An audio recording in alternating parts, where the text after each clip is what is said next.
భారత్లోని అన్ని ఛానల్స్ ను ఆంధ్రదేశంలో ప్రసారం చేస్తున్న ఏకైక network city cable. Welcome to city cable news బులెటిన్ల ముందుగా హెడ్లైన్స్. లష్కర్ బోనాలకు రావాలని సీఎంకు ఆహ్వానం.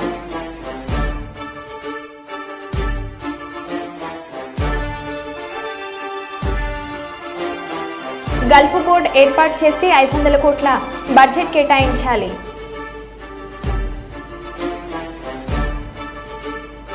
ఐస్ ఫ్యాక్టరీలో చోరీకి పాల్పడిన 3 నిందితుల అరెస్ట్.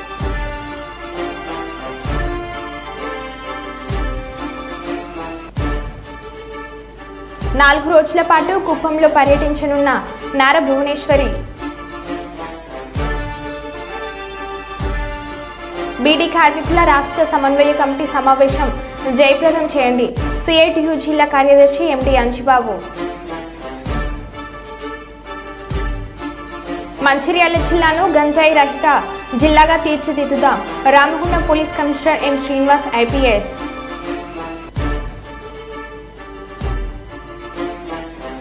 ప్రభుత్వ పాఠశాల విద్యార్థులకు స్కూల్ కిట్స్ పంపిణీ చేసిన తెలుగుదేశం పార్టీ నాయకులు.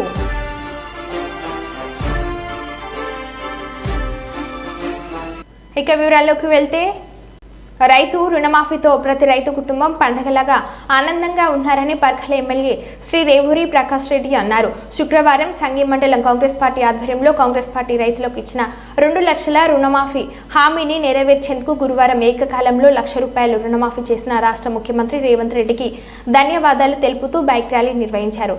ఈ బైక్ ర్యాలీని సంఘి మండలం వంజరపల్లి గ్రామం నుండి పర్ఖల శాసనసభ్యులు శ్రీ రేవూరి ప్రకాష్ రెడ్డి బైక్ నడుపుతూ ప్రారంభించారు. అనంతరం ముఖ్యమంత్రి రేవంత్ రెడ్డి చిత్రపటానికి పాలాభిషేకం చేశారు. తెలంగాణ రాష్ట్ర finance corporation chairman Shri Sircilla రాజయ్యతో కలిసి అక్కడి నుండి బైక్ ర్యాలీ ప్రారంభించారు. అక్కడి నుండి సంఘి మండల పరిధిలోని వంజరపల్లి, పల్లహరిగూడ, పోచమ్మ తండ, బాలాజీ తండ, ముండ్రాయి, నర్లవాయి, నల్లబెల్లి, ఎలుగురు, రంగంపేట, ఎలుగురు స్టేషన్, తిమ్మపురం గుండా సంఘి మండల కేంద్రంకు చేరుకొని గ్రామ కూడలిలో రైతులతో సమావేశం నిర్వహించారు. అనంతరం కాట్రపల్లి, కాపుల కనపర్తి వరకు బైక్ ర్యాలీ సాగింది. అనంతరం కాపుల కనపర్తి రైతు సేవ సహకార సంఘంను సందర్శించి రైతులకు అందుతున్న సేవ కార్యక్రమాలను అడిగి తెలుసుకున్నారు.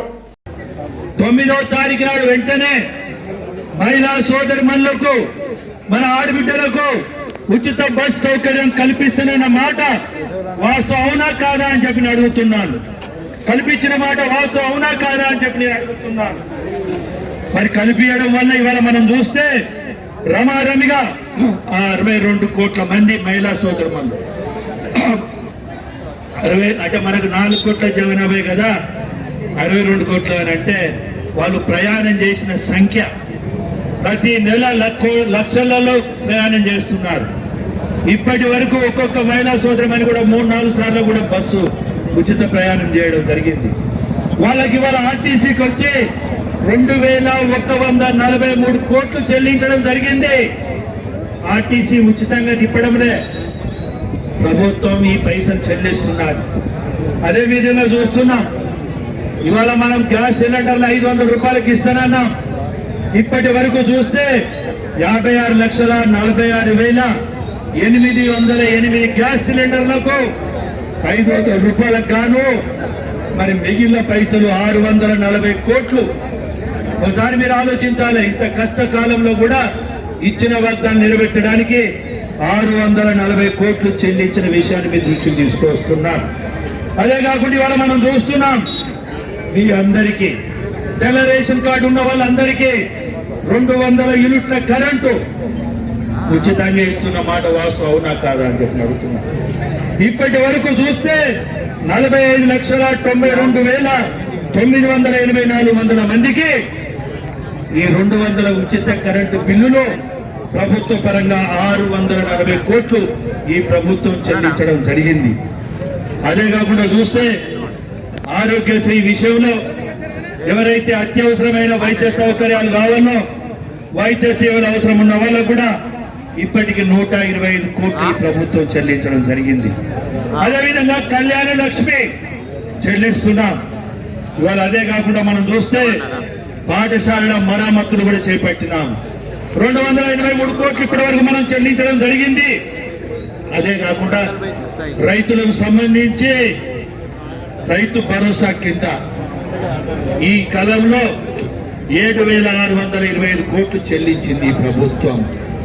ఇవన్నీ ఎందుకు చెప్తున్నామంటే ఇన్ని అప్పులుండి ఇంత ఇబ్బందికరమైన పరిస్థితులున్నా ఇచ్చిన మాట నెరవేర్చాలని చెప్పి ప్రయత్నం చేస్తున్న పార్టీ కాంగ్రెస్ పార్టీ. ఇచ్చిన మాట తప్పకుండా మడమ తిప్పకుండా ఎన్ని ఇబ్బందులు వచ్చినా కష్టం వచ్చినా ఇవాళ ఈ కార్యక్రమాలు నిర్వర్తిస్తుంది ప్రభుత్వం. ఇవాళ మీరే మా పాలకులు, ప్రజలే మా యొక్క నాయకులు. మరి అలాంటి విషయాలు ప్రజలు, రాష్ట్ర ప్రభుత్వం చేస్తున్న కార్యక్రమాలు ప్రజలకు చెప్పవలసిన బాధ్యత మా మీద ఉన్నది. అందులోంచే ఈ మోటార్ సైకిల్ ర్యాలీ ద్వారా, అదేవిధంగా గ్రామ సభల ద్వారా ప్రభుత్వం ఏం చేస్తున్నది, ఎన్ని ఇబ్బందులు పడుతున్నా మనం గ్రామాలలో అంటాం, అరే ఏ మాట కామాట చెప్పాలి రా భయ్, ఆ పెళ్ళ మొగలిద్దరి కడుపు కట్టుకొని పొట్ట మార్చుకొని బిడ్డలకు చదువు చెప్పిస్తానని అంటాం. ఇవాళ మన ముఖ్యమంత్రి గారు కూడా సక్రమంగా నిద్ర లేకుండా బట్టి విక్రమార్క గారు ఎక్కడ ఒక రూపాయి కూడా వృధా కాకుండా ఎంతో జాగ్రత్తగా ఆయన అప్పుడు అన్నాడు, తెలంగాణ వస్తే కాపల కుక్కలాగా ఉంటానన్నాడు. తెలంగాణ వచ్చింది గుంటిగాడు గొట్టిగాడ నక్కలాగా దోచుక తిన్నాడు. కానీ వాళ్ళ కాపలా కుక్క కాదు, ఒక రక్షకుడిలాగా రేవంత్ రెడ్డి గారు, బట్టి విక్రమార్క గారు ప్రతి రూపాయి జాగ్రత్తగా ఖర్చు పెట్టుకుంటూ ఇచ్చిన వాగ్దానాలు నెరవేర్చడానికి కృషి చేస్తున్నారు. శంషాబాద్ ఎయిర్పోర్ట్లో తిరిగి ప్రారంభమైన విమాన సర్వీసులు. నిన్న ఉదయం నుండి మైక్రోసాఫ్ట్ సాంకేతిక లోపం కారణంగా నిలిచిపోయిన విమాన సర్వీసులు మైక్రోసాఫ్ట్ తిరిగి ప్రారంభం కావడంతో యథావిధిగా విమానాలు రాకపోకలు కొనసాగిస్తున్నాయి. ఎయిర్పోర్టుకు వచ్చిన ప్రయాణికులు నిన్న తీవ్ర ఇబ్బందులు గురైన విషయం తెలిసిందే. విమాన సర్వీసులు తిరిగి ప్రారంభం కావడంతో శంషాబాద్ ఎయిర్పోర్ట్లో కికిరిసిన ప్రయాణికులతో కిటికీలాడుతున్న శంషాబాద్ ఎయిర్పోర్ట్. మీరేలాగా చేస్తేలాగా అతను చేయండి పెడతారండి.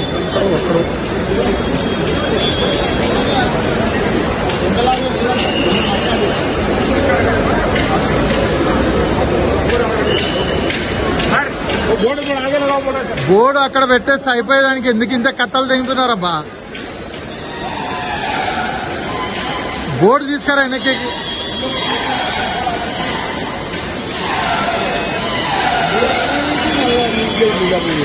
ఇట్రా మా చైర్మన్ అవుతుంది.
తెలంగాణ నయాగారగా పేరుగాంచిన బొగోత జలపాతానికి పోటెత్తిన వరద.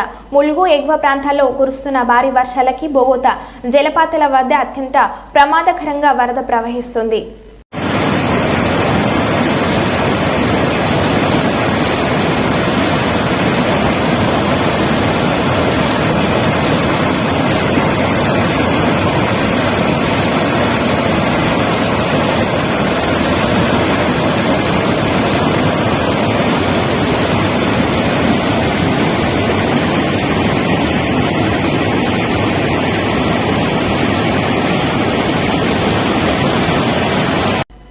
రామగుండం పోలీస్ కమిషనరేట్ మంచిర్యాల జిల్లాను గంజాయి రహిత జిల్లాగా తీర్చిదిద్దుటకు M Srinivas IPS commissioner of police Ramagundam ఆదేశాల మేరకు శ్రీ ఎగ్గడి భాస్కర్ డీసీపీ మంచిర్యాల జిల్లాలో స్పెషల్ టీంను స్థాపించడం జరిగింది. ఇట్టి టీం జిల్లా వ్యాప్తంగా సంచరిస్తూ గంజాయి రవాణా మరియు అమ్మకంపై ప్రత్యేక నిఘు ఉంచి నేరస్తులను పట్టుకొని గంజాయి రవాణాను నిరోధించుటకు కృషి చేస్తుంది. దీనిలో భాగంగా మందమరిలో గంజాయి తాగుతూ పట్టుబడిన 4 యువకులలో ఒకరు ఐటీఐ చదువుకొని పూర్తి చేసుకుని సింగరేణిలో ఉద్యోగం చేయుటకు ప్రయత్నాలు చేస్తున్నారు. ఇంకొక వ్యక్తి ఐటీఐ చదువుతున్నాడు. మిగతా 2 యువకులు కూడా పెయింటింగ్ పని చేసుకుంటూ జీవిస్తున్నందున వారి భవిష్యత్తును దృష్టిలో ఉంచుకొని వారి కుటుంబ సభ్యుల సమక్షంలో కౌన్సిలింగ్ నిర్వహించి అటు యువకులను మంచిర్యాల ప్రభుత్వ ఆసుపత్రి ఆవరణలో నిర్వహించుచున్న డి అడిక్షన్ సెంటర్లో చికిత్స గురించి చేర్పించడం జరిగింది. వాళ్ళ పట్ల పటిష్టమైన నిఘా కోసము సస్పెక్ట్ షీట్స్ ఓపెన్ చేసి వాళ్ళపై నిరంతర నిఘా ఉంటుంది. మంచిర్యాల జోన్ పరిధిలో సిపి రామగుండం ఆదేశాల మేరకు గాంజా మీద స్పెషల్ డ్రైవ్ కోసము ప్రత్యేకమైన టీములు ఏర్పాటు చేయడం జరిగింది. దానిలో భాగంగానే గత 10 రోజుల్లో బెల్లంపల్లిలో కొంతమంది చంద్రాపూర్కు వెళ్ళి తీసుకొచ్చిన నేరస్తుల్ని అరెస్ట్ చేసినాము. తర్వాత మందమరిలో కూడా ఒక లేడీ అక్యూజ్డ్ ఇంట్లో ఉండి యువతకు 200-300 రూపాయల కోసము గాంజాయి ప్యాకెట్లు అమ్మే వాళ్ళని కూడా అరెస్ట్ చేయడం జరిగింది. దానిలో భాగంగా కొంతమంది గాంజాయి తాగే యువకులు ఈరోజు 4-5 యువకులు ఒక దగ్గర గాంజాయి తాగుతున్నారని సమాచారం కోసం స్పెషల్ టీం వెళ్ళి వాళ్ళని పట్టుకొని మందమరి పోలీస్ స్టేషన్ తీసుకురావడం జరిగింది. వాళ్ళు మెయిన్ యువకులు, చదువుకుంటున్న వాళ్ళు, మంచి భవిష్యత్తు ఉన్న వాళ్ళు, చెడు సావత్సంతో చెడుతోటి పెడదోవ బట్టి వాళ్ళ యొక్క బంగారు భవిష్యత్తును ఆగం చేసుకుంటున్నారు. వాళ్ళకు వాళ్ళ తల్లిదండ్రులను పిలిపించి వాళ్ళ కౌన్సిలింగ్ ఇచ్చినాము. మొదటిసారి వాళ్ళు దొరికినారు కాబట్టి డి అడిక్షన్ సెంటర్కి పంపిస్తున్నాము. బైండ్ ఓవర్ కూడా చేస్తున్నాము. మంచిర్యాల జిల్లా ప్రజలకు విజ్ఞప్తి ఏమిటంటే, ముఖ్యంగా మీ యొక్క పిల్లలు కానీ, మీ కుటుంబ సభ్యులు కానీ, మీ దగ్గర వాళ్ళు కానీ గంజాయి, ముఖ్యంగా గంజాయి అనే డ్రగ్ను ఎవరైనా తాగుతున్నట్లు అనిపించినా, వాళ్ళు వినియోగిస్తున్న, మీకు కేవలం అనుమానం ఉన్నా కానీ పోలీసుకు సమాచారం ఇవ్వండి. మీరు ఇచ్చిన సమాచారాన్ని గోప్యంగా ఉంచుతాము. మీ పిల్లల పట్ల ఎలాంటి క్రిమినల్ కేసులు కూడా పెట్టాము. అంటే యువత వాళ్ళ యొక్క సహవాస దోషం వల్లనో, పక్కోడి యొక్క ప్రోద్బలంతో లేకపోతే ఉత్సాహంతో గాంజాని సేవిస్తుంటారు. అది మీకు తల్లిదండ్రులు అందరికీ తెలుస్తుంది, ఖచ్చితంగా తెలుస్తుంది. వాడు లేట్గా రావడము, లేకపోతే ఫ్రెండ్స్ తోటే ఉండడము, డబ్బులు ఎక్కువ డిమాండ్ చేయడము, నిద్రమత్తులో ఉండడము, టాటూస్ వేయించుకోవడము, ఇట్లాంటి విపరీతమైన ప్రవర్తన ఉంటుంది. వాళ్ళని మీరు గుర్తించి మాకు సమాచారం ఇవ్వండి. మీరు చెప్తే వినదనుకుంటే మాకు ఇవ్వండి. ఎట్టి పరిస్థితుల్లో వాళ్ళ మీద గంజాయిని ఫస్ట్ టైం తాగిన వాళ్ళ మీద కేసు ఏం కట్టము. కానీ వాళ్ళని మార్పు కోసము మంచిర్యాల జిల్లా హాస్పిటల్లో ఉన్న డి అడిక్షన్ సెంటర్కి పంపి వాళ్ళని గాంజాయి నుంచి బయటికి తీసుకొస్తాము. గాంజాయి వాళ్ళకి ఎవరైతే సప్లై చేస్తున్నారో వాళ్ళ పట్ల కఠినమైన చర్యలు తీసుకొని క్రిమినల్ కేసు పెడతాము. మా ఉద్దేశము గంజాయి రహిత మంచిర్యాల జిల్లాగా ఏర్పాటు చేయాలి. అదే సమయంలో గంజాయికి అలవాటు పడ్డ యువతని దాని మహమ్మారి నుంచి బయటికి తీసుకొచ్చి వాళ్ళని మంచి పౌరులుగా తీయడమే తప్ప వాళ్ళని శిక్షించడం కాదు. కాబట్టి తల్లిదండ్రులు మీ అపోహను వీడండి. పోలీసుకి చెప్తే మీ అబ్బాయి మీద క్రిమినల్ కేసు అవుతుంది, జైలుకు పంపిస్తారు. కాబట్టి చాలామంది ముందుకు రావట్లేదు. మేము పట్టుకుంటే కేసులు చేస్తుంటాము. మీరే ముందుకు వచ్చి మా అబ్బాయి కానీ మా కుటుంబ సభ్యుడు కానీ అనుమానం ఉంది, ఒకసారి చూడండి అంటే మేము ఇమీడియట్లీ కాకుండా పోలీసు పద్ధతుల్లో విచారించి నిజంగా అతను గాంజాకి అటు ఇటు అలవాటు అయితే మీకు చెప్తాము. మీ సమక్షంలోనే హాస్పిటల్కి పంపించేసి డి అడిక్షన్ సెంటర్లో క్లీన్ చేస్తాము. కాబట్టి పోలీసుకు సహకరించవలసిందిగా ప్రజలకు విజ్ఞప్తి చేస్తున్నాను. సచివాలయంలోని సీఎం రేవంత్ రెడ్డిని సికింద్రాబాద్ మహంకాళి ఆలయ అర్చకులు ఎంపీ అనిల్ కుమార్ యాదవ్, దేవాదాయ శాఖ ప్రిన్సిపల్ సెక్రటరీ శైలజ శుక్రవారం కలిశారు. ఉజ్జయిని మహంకాళి ఆలయ బోనాల జాతరకు రావాలని ఆహ్వాన పత్రికను అందజేశారు. ఈ సందర్భంగా వేద పండితులు సీఎంను ఆశీర్వదించారు. దేవాదాయ శాఖ commissioner Hanumantha Rao, GHMC mayor Gadwal Vijayalakshmi పాల్గొన్నారు.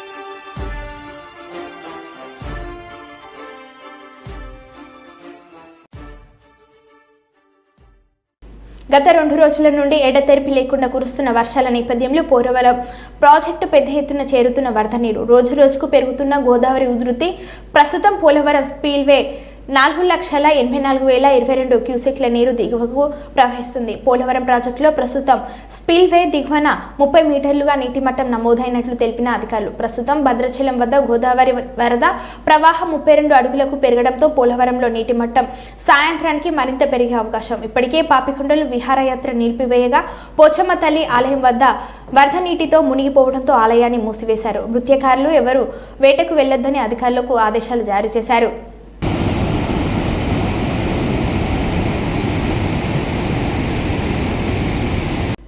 వరంగల్లో గత 2 రోజులుగా కురుస్తున్న భారీ వర్షాలకు ఓరుగల్లు ఆరాధ్య దైవమైన శ్రీ భద్రకాళి చెరువుకు మత్తడి పడింది. భద్రకాళి చెరువుకి మత్తడి ప్రారంభమైన నేపథ్యంలో జలకళ సంతరించుకుంది. ఇప్పుడిప్పుడే ప్రారంభమైన మత్తడి కోసం పర్యాటకులు బారులు తీరే అవకాశం ఉంది.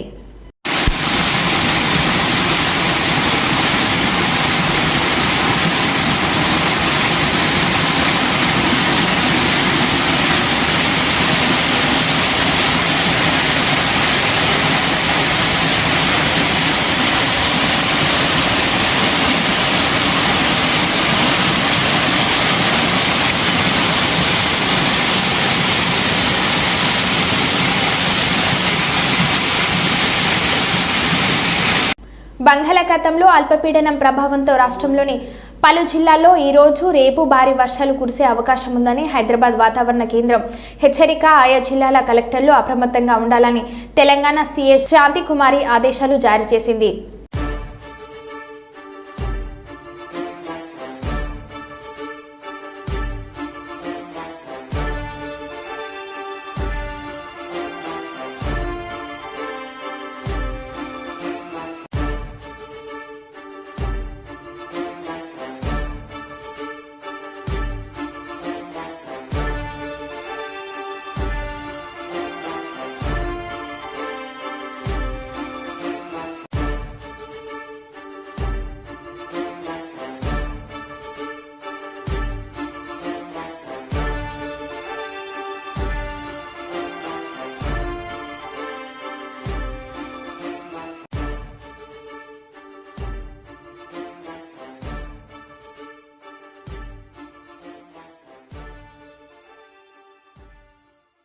కేసముద్రం మండలం సబ్స్టేషన్ తండా జీపీలో గల దుర్గమ్మ ఆలయంలో రాత్రి దొంగలు పడి అమ్మవారి వెండి కిరీటం హుండీ పగలగొట్టి కానుక డబ్బులను అపహరించారు.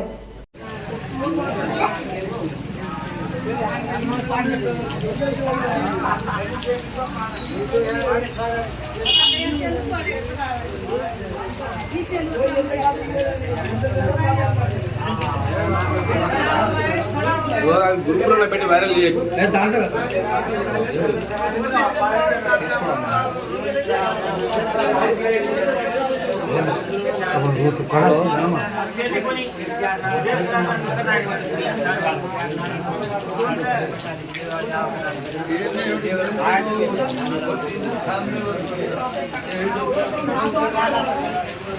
జిల్లా కేంద్రంలోని పాత మంచిర్యాలలో ఉన్న నరసింహ ఐస్ ఫ్యాక్టరీలో చోరీకి పాల్పడిన ముగ్గురిని శుక్రవారం అరెస్ట్ చేసిన ఇన్స్పెక్టర్లు బన్సిల్లాల్ తెలిపారు. మహాలివాడకు చెందిన నిందితులు కుల్కుంట్ల ఖాజా, మహమ్మద్ అబ్బాస్, కలకంట్ల శివాను అరెస్ట్ చేసి ఐస్ ఫ్యాక్టరీలో చోరీ చేసిన 2,50,000 విలువ చేసే 500 మీటర్ల కేబుల్ వైర్, 6 ఎలక్ట్రిక్ మోటార్లు, 2 మెర్సిబుల్ పైప్లు స్వాధీనం చేసుకున్నట్లు పేర్కొన్నారు.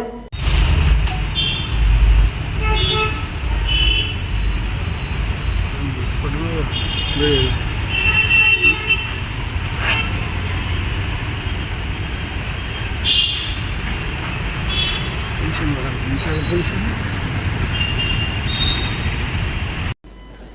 ప్రాజెక్టుకు భారీగా వరద. ప్రాజెక్టు 5 గేట్లు ఎత్తివేత. శ్రీశైలం ప్రాజెక్టుకి చేరుతున్న భారీగా వరద నీరు.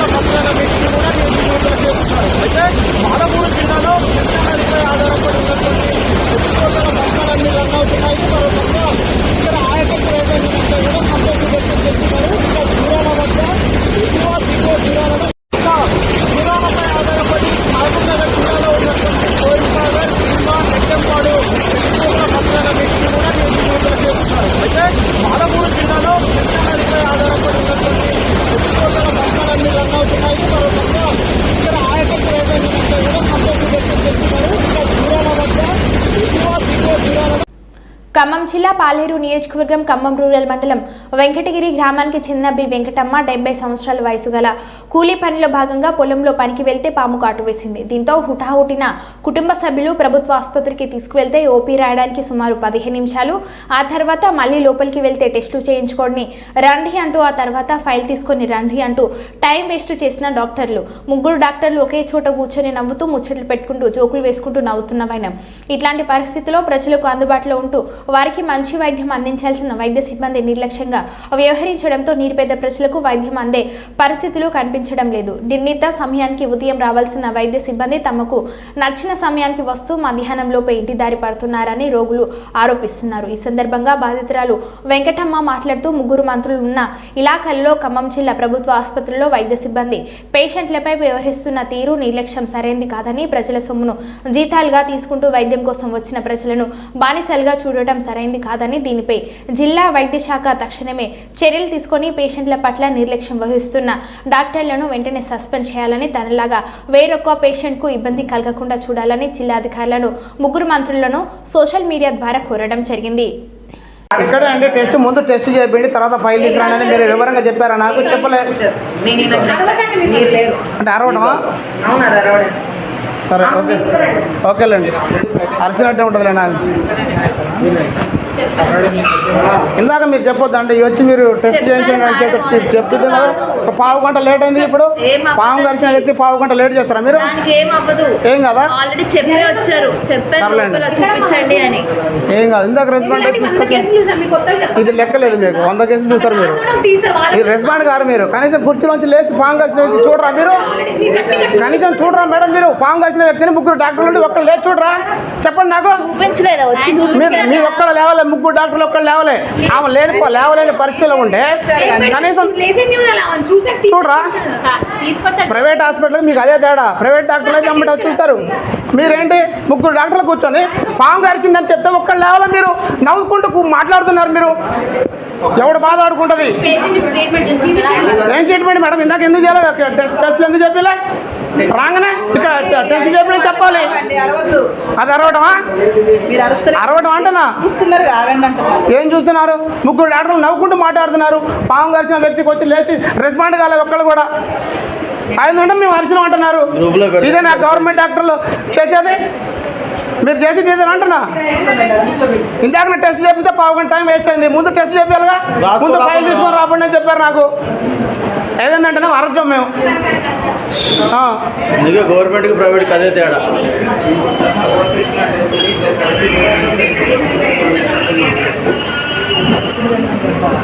వందల కేసులు వస్తాయంటే వాళ్ళకి.